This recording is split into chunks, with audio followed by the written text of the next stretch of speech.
శ్రీమాత్రే నమః. శ్రీ గురుభ్యో నమః. తదుపరి మిథున రాశి 2025 ఏప్రిల్ మాసం నందు మిథున రాశి వారికి ఎలా ఉంది అనే విషయాన్ని తెలుసుకుందాం. మిథున రాశి వారికి సంబంధించి ఆరోగ్య రీత్యా చాలా జాగ్రత్త వహించాలి. విద్యార్థి దశలో ఉన్నటువంటి వారికి వైరల్ ఇన్ఫెక్షన్స్ వచ్చే అవకాశం ఉంది.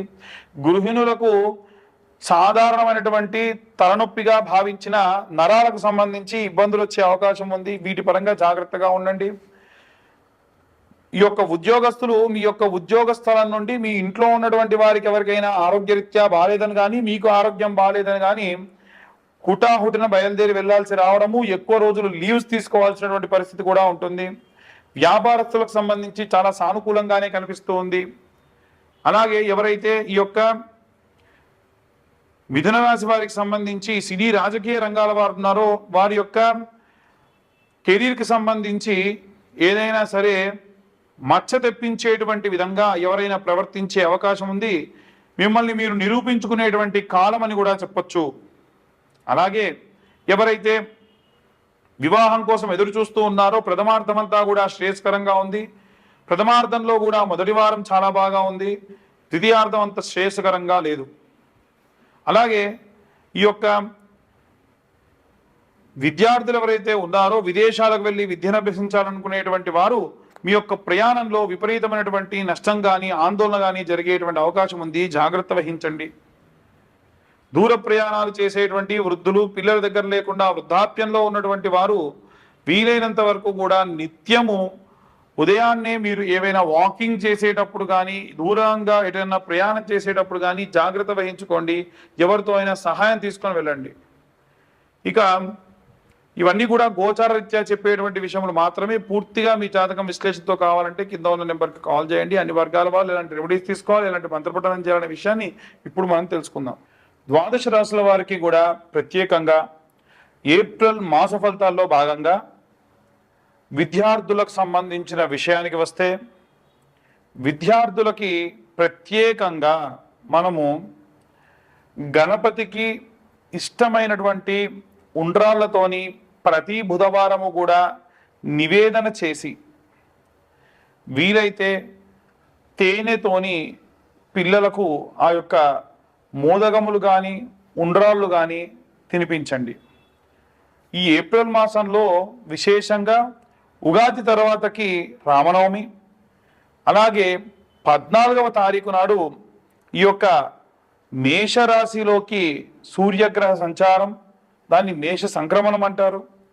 అలాగే హనుమత్ జయంతి, ఆ తర్వాతకి నెలాఖరున అక్షయ తృతీయ ఉంది. కాబట్టి విద్యార్థులకి ఇలా చేసిన తర్వాతకి ఆడవారు ఎవరైతే ఉంటారో వారు ప్రత్యేకంగా ప్రతి దానిని కూడా పూజనీయంగా చేయడం మంచిది. అంటే మీరు వంట వండేటప్పుడు వీలైనంత వరకు స్నానమాచరించే చేయండి. వీలైనంత వరకు కాదండి, ఖచ్చితంగా స్నానమాచరించే మీరు వంట చేయండి. మీరు స్నానం చేసిన తర్వాతకే ఇల్లు కూడా ఊడవండి. అలా కాకుండా చేస్తే జ్యేష్ఠాదేవికి నచ్చదట.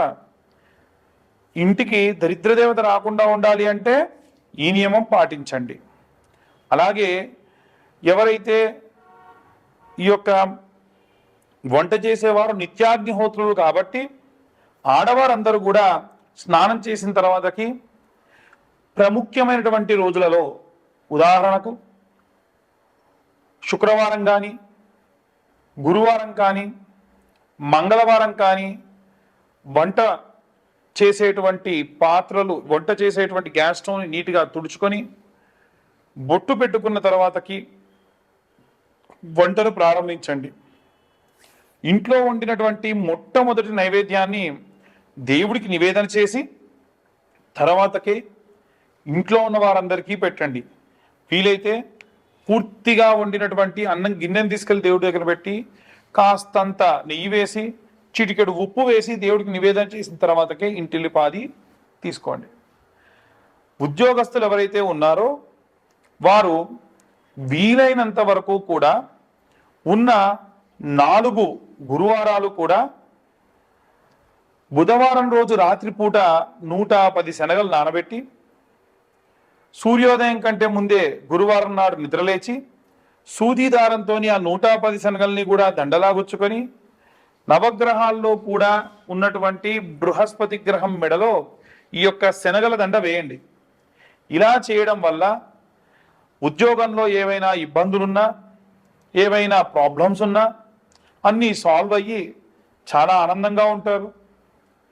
వ్యాపారస్తుల విషయానికి వస్తే ముఖ్యంగా ఎవరైతే మల్టిపుల్ వ్యాపారాలు పెట్టుకొని ఉన్నారో, లేదా చాలా బ్రాంచీలు ఉన్నాయో, లేదు చాలా పెద్దదైనటువంటి వ్యాపారం ఉందో, ఆ వ్యాపార స్థలంలో తెల్ల ఆవాలు, అలాగే కాస్తంత సాంబ్రాణి, ఆవు నెయ్యి కలిపిన పదార్థాలతోని ప్రతి శుక్రవారం నాడు కూడా నుదురు దగ్గర ఆ యొక్క తెల్ల ఆవాలు పెట్టుకొని ఆ యొక్క హోమం దగ్గర చేసేటువంటి ఆ యొక్క పాత్రలో వేయడం వలన ఖచ్చితంగా మంచి ఉపశమనం కలుగుతుంది.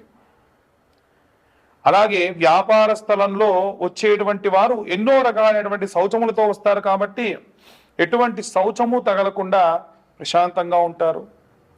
అలాగే మీ వ్యాపార స్థలం దగ్గర ఒక పేపర్ తీసుకొని వెళ్ళి షాప్ అంతా మూసేసి వెళ్ళేప్పుడు దాన్ని వెలిగించి కుడివైపు 3 సార్లు, ఎడం వైపు ఒకసారి తిప్పి అక్కడ పడేసి వెనక్కు తిరిగి చూడకుండా వెళ్ళండి. దీని వలన నరఘోష, నరపీడితములు పోతాయి. సినీ రాజకీయ రంగాల వారికి సంబంధించిన విషయానికి వస్తే నిత్యము కూడా సూర్య నమస్కారాలు చేయడం మంచిది.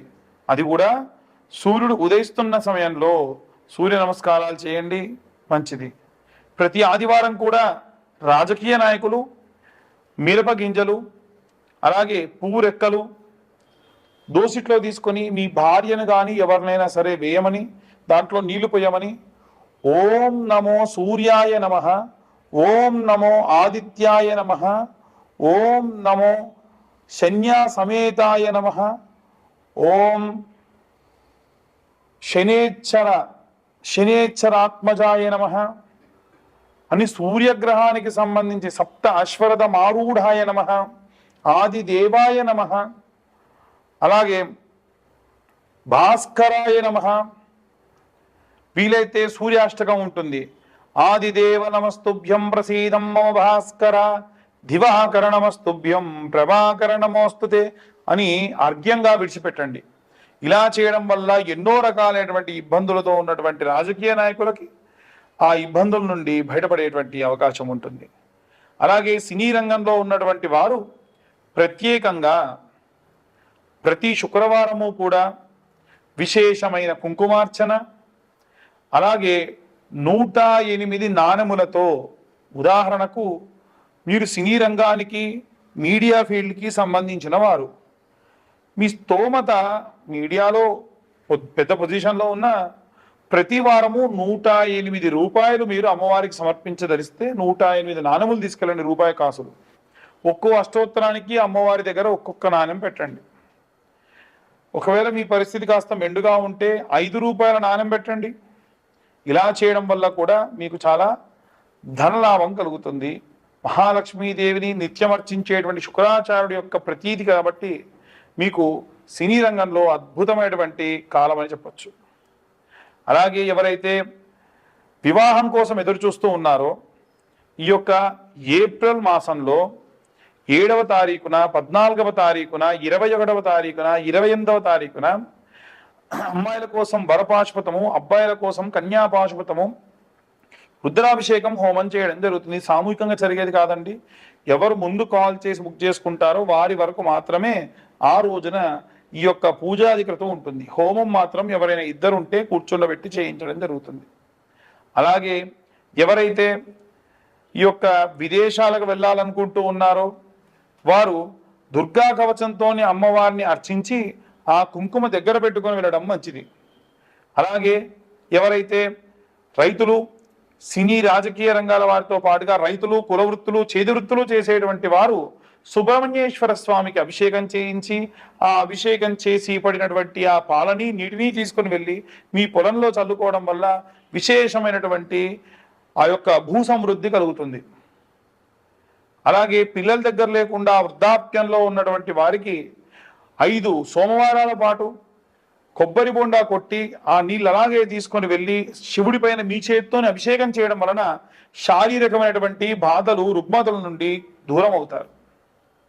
ఇక అందరూ కూడా విశేషంగా సంపెంగ నూనెతో కానీ, విప్ప నూనెతో కానీ, అలాగే ఆముదంతో కానీ, నువ్వుల నూనెతో కానీ, ఆవు నెయ్యితో కానీ, కొబ్బరి నూనెతో కానీ, గానుగ నూనెతో కానీ, సన్ఫ్లవర్ ఆయిల్తో కానీ, ఇవన్నీ కలిపిన వాటితోనైనా సరే దీపారాధన చేయడం మంచిది. నిత్యం ఉదయం ప్రాతకాలంలో అలాగే ఈ సాయం సమయంలో కూడా ఈ యొక్క దీపారాధన చేయడం వల్ల విశేషమైనటువంటి ఇంటికి ఉన్నటువంటి పీడితములు పోతాయి. ఈ యొక్క రెమెడీస్ అందరూ పాటించి ఎంతో సుభిక్షంగా ఉండాలని కోరుకుంటున్నాను. ఎవరైనా జాతకం కోసం కావాలి అంటే కింద ఉన్న నెంబర్కి మీ యొక్క డీటెయిల్స్, పేరు, డేట్ ఆఫ్ బర్త్, టైం పంపించండి. 2025 సంవత్సరంలో కేవలం 2025 రూపాయలు మాత్రమే ఛార్జ్ చేయడం జరుగుతుంది. సర్వే జనా సుఖినో భవంతు. స్వస్తి.